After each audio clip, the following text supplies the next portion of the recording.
Le véritable amour bannit la raison. Si tu es quelqu'un de très raisonnable, un jour tu vas trouver une raison valable de divorcer. Oui.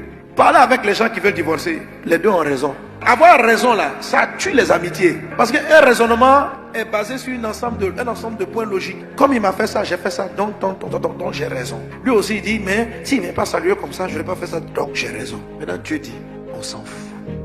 Il dit, est-ce que tu peux aimer au-delà de la raison? Avec ce qu'il m'a fait là. Il dit oui. Parce que si c'était une affaire de raison, tu sais qu'il y a longtemps je t'aurais tué, moi Dieu. Entre toi et moi, qui a raison? C'est toi qui as raison. Tu veux être mon épouse, non? Moi j'aime les gens même quand j'ai raison même de les frapper. Je les pardonne quand j'ai raison. Celui qui a raison c'est moi, ce n'est même pas toi. Mais j'ai toutes les raisons valables. Et je pardonne et j'aime. Tu veux me ressembler? Être à mon image, c'est que je laisse tomber ma raison. Comment tu peux laisser tomber la raison?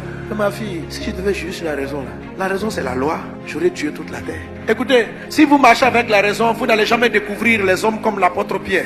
Si Jésus chassait Pierre pour dire tu m'as régné 3 fois, il aurait eu raison. Mais derrière la fausseté, derrière le reniement de Pierre, il y avait un homme bon, il y avait un homme grand.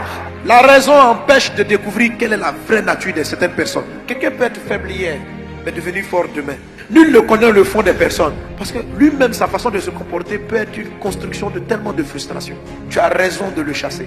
Mais si tu fais passer la raison, tu vas découvrir pourquoi tu aimes cette personne. Il faut savoir que Jésus attaque souvent la raison. Parce que la raison est un mur. Il dit, si nous marchons selon la chair, nous ne combattons pas selon la chair. Mais les âmes avec lesquelles nous combattons ne sont pas charnelles. Elles sont puissantes par la vertu de Dieu.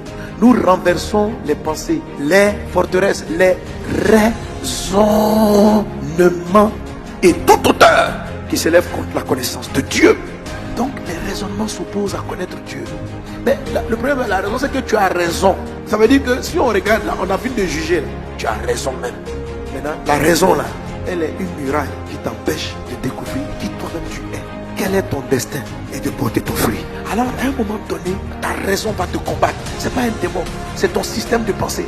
L'apôtre Paul dit, quand j'étais comme un enfant, je pensais comme un enfant, je parlais comme un enfant, je raisonnais, mais j'ai fait passer la raison pour découvrir l'amour de Christ. C'est pas quelque chose qui est difficile, hein. C'est quelque chose, ça fait mal, mais tu dis je renonce à moi. C'est simple. Tout ce qui était pour moi des gloires, j'enlève ma couronne, je jette ça, c'est pas grave. Et passe par ça. Quand tu as jeté ta couronne, tu as mis ta raison de côté, tu deviens inébranlable. Ton amour ne dépend plus des gens, ta bonté ne dépend plus des personnes. C'est pas un raisonnement, c'est une nature vraie.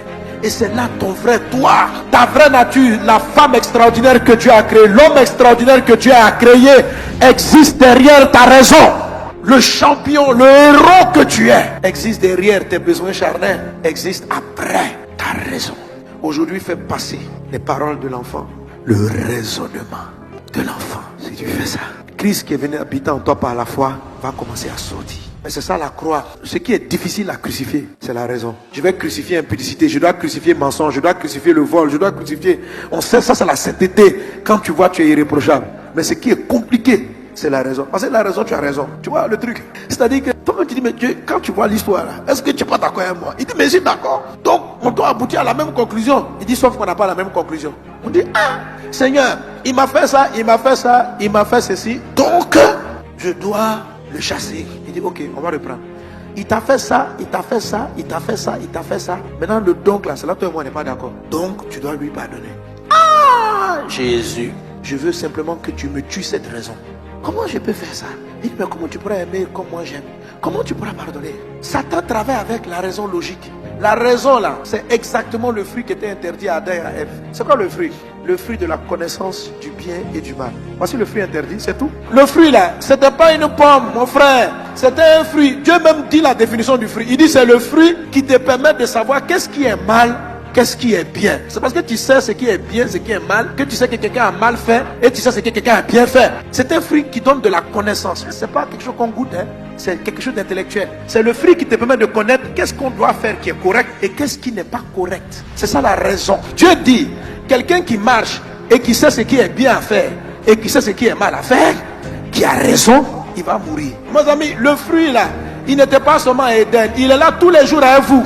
Si tu cherches à avoir raison, tu es un mangeur de fruits. Nous tous, nous sommes tentés par la tentation d'Adam et Ève tous les jours.